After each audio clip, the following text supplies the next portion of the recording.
Halo semua, salam sejahtera Malaysia. Tuan-tuan dan puan-puan semua.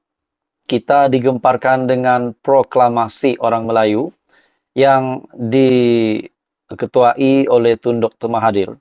Dan juga akhirnya, saudara-saudara, banyak komen tentang proklamasi orang Melayu ini. Dan juga ini merupakan salah satu gerakan untuk memporak-perandakan kerajaan hari ini. Nah, saudara-saudara, akhirnya terdapat satu komen ataupun satu ulasan yang panas berkenaan dengan proklamasi orang Melayu ini. Adakah proklamasi ini yang diasaskan oleh Tun Dr. Mahathir akan menuju kegagalan? Nah, itu persoalannya. Proklamasi Melayu menuju lesu bakal gagal sebagaimana Tun Mahathir ditolak pada PRU 15 lalu. Walau apa jua hujah yang cuba disimpang siurkan. Secara umumnya semua orang sedar proklamasi Melayu yang merupakan sebuah gerakan tajaan Tun Mahathir Mohamad adalah bertujuan untuk membawa orang-orang Melayu menjauhi dan menolak pimpinan Anwar Ibrahim.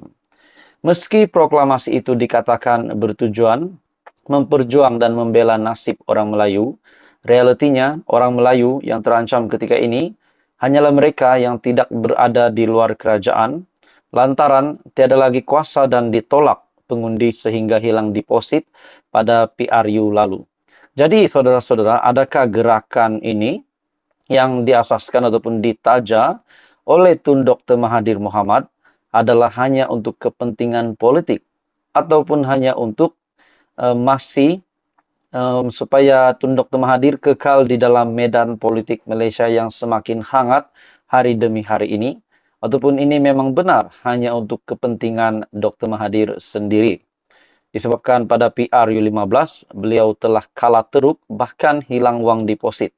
Adakah di sini Tun Dr. Mahathir mahu menyelamatkan reputasi beliau setelah kalah pada PRU 15? Ataupun memang proklamasi ini adalah memang untuk orang Melayu? Di dalam sebuah artikel, orang Melayu masih aman dan baik-baik saja kerana kerajaan dan kepimpinan kerajaan masih dipegang secara majoriti oleh pemimpin Melayu. Lebih daripada itu, sejak Anwar memegang jawatan Perdana Menteri, tiada elemen atau tindakan yang menggugat kedudukan orang Melayu pernah dilakukan. Jadi, nak perjuangkan nasib Melayu apalagi? Menoleh ke belakang pula, Tun Mahathir yang kini memperjuangkan Melayu.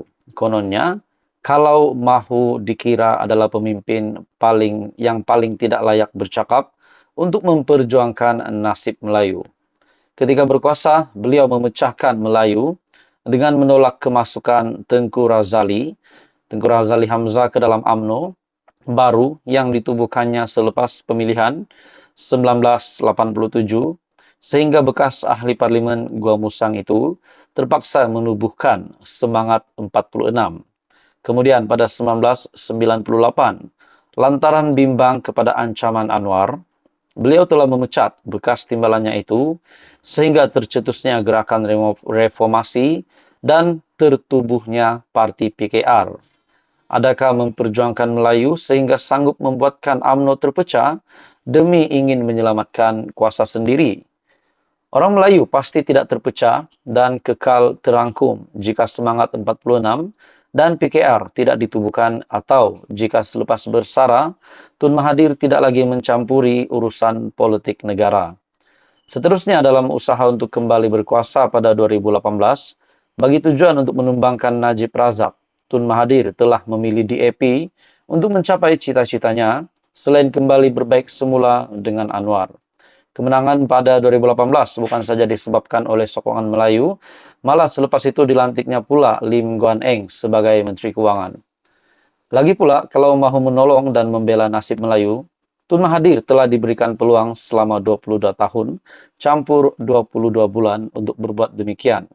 Tetapi apa perjuangan untuk Melayu yang boleh kita ingati dan kenang pernah dilakukan ketika berkuasa dahulu?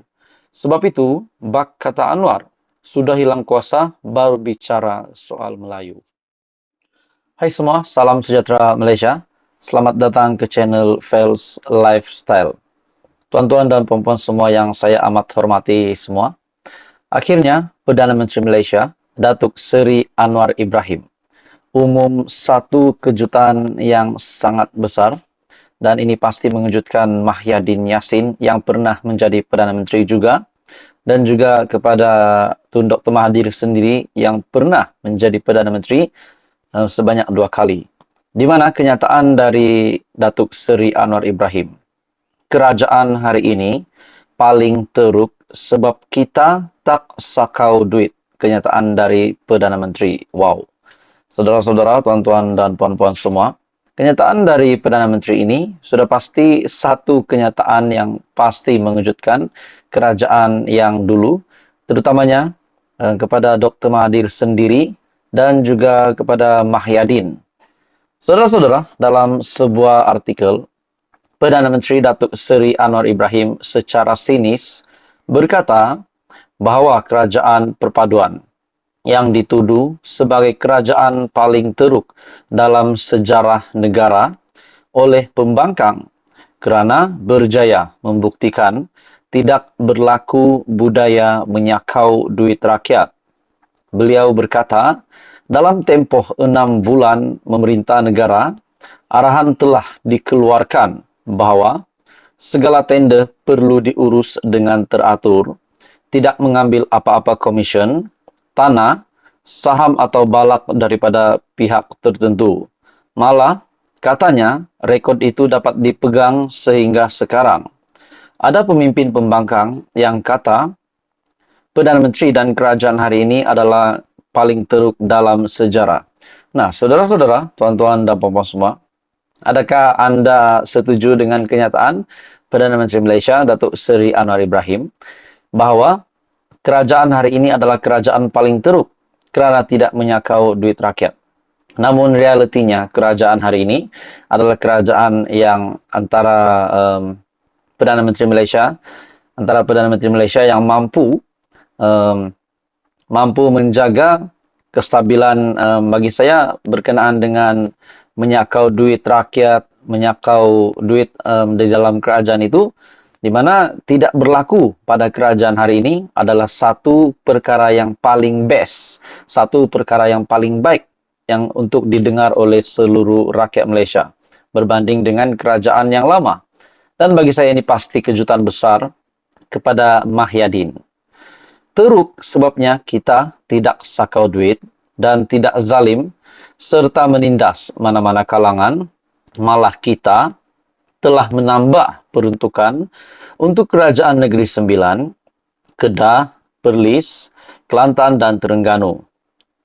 Hadir sama di mana ketika ucapan Perdana Menteri pada Majlis Rumah Terbuka Negeri Sembilan, Majlis Rumah Terbuka Malaysia Aidilfitri Kerajaan Negeri Sembilan dan Malaysia Madani di Majlis Bandaraya pada Ahad.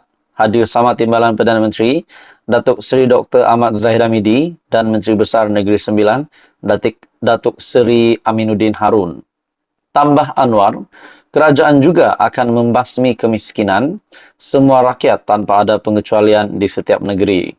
Selain itu, beliau sekali lagi mencabar mana-mana pihak yang mendakwa mempunyai sokongan cukup bagi menumbangkan kerajaan perpaduan untuk membawa usul itu ke sidang parlimen bulan ini.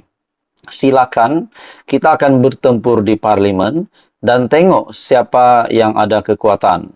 Jika tidak riuh rendah, bisik sana dan sini, 126 dan 114, kita akan bagi laluan dan saya tidak akan gantung parlimen dan darurat kerana saya nak matikan keluh kesal soal ketidakstabilan politik negara ini.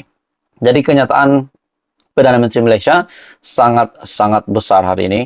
Satu kenyataan yang bagi saya ini satu kenyataan yang pasti menggemparkan pembangkang, terutamanya Tun Dr. Mahathir dan juga Mahyadin. Jadi saudara-saudara, teruskan bersama di dalam channel ini untuk info yang seterusnya. Info padu info hangat disediakan di dalam channel ini. Jangan lupa tekan butang like, share, dan subscribe.